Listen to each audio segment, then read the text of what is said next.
Hey, this is Nicaragua, and I'm here to talk about Tropical Storm Julia, which has really been catastrophic to us here in Nicaragua. Tropical Storm Julia is drifting now westward through Nicaragua, bringing what the National Hurricane Center warns could be life-threatening flash floods and mudslides. Oh boy, mudslides in Central America and southern Mexico.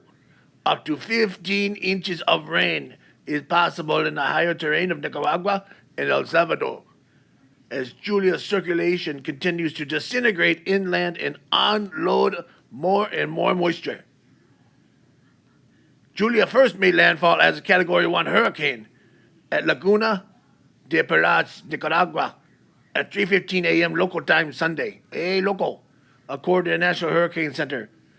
Maximum winds went around 85 miles an hour. As of 11 a.m., Julia centered 65 miles east-northeast of Managua, Nicaragua. Had weakened to a tropical storm with only 70-mile-an-hour winds as it moves west at 15 miles an hour, moving very, very slow. Watches and warnings and warnings and watches were discontinued for the Caribbean coast of Nicaragua, but tropical storm warnings were in effect for the coast of El Salvador and the Pacific coast of Nicaragua and Honduras on Sunday. Several thousand people in Nicaragua were evacuated from low-lying coastal areas worried about the flooding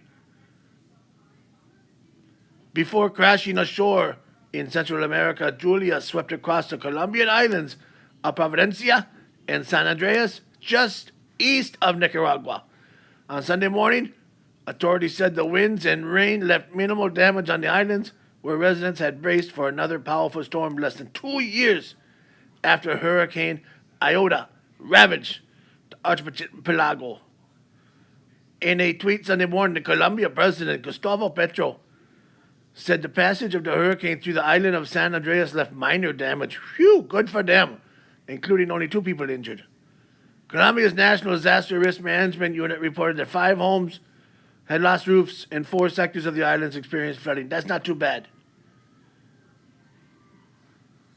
Everett Hawkins, governor of the archipelago of San Andreas and Providencia, said in an interview that authorities were able to begin evaluating the conditions of the islands around 2 a.m. While authorities continue to assess the impact of the storm, people are saying it wasn't that very catastrophic. Julia is the 10th named storm of the 2022 Atlantic hurricane season. The season to date has defied forecasts of an active season, with activity thus far only about 81% of the average. But for those of them that got hit, they got hit hard. That's based on a metric of accumulated cyclone energy.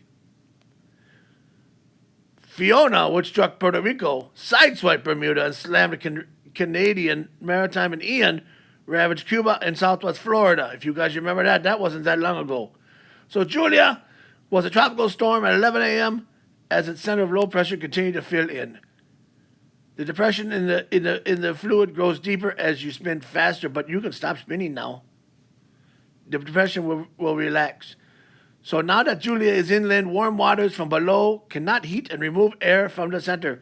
That allows the storm to weaken. So that means clouds are not as tall, and therefore the storm is weaker. It went through fast, but it still did a lot of damage, and we're still getting a lot of rain. So please pray for the people of Nicaragua, and don't forget to tell your friends and family to subscribe to Minnesota and Oregon. Thank you. Goodbye.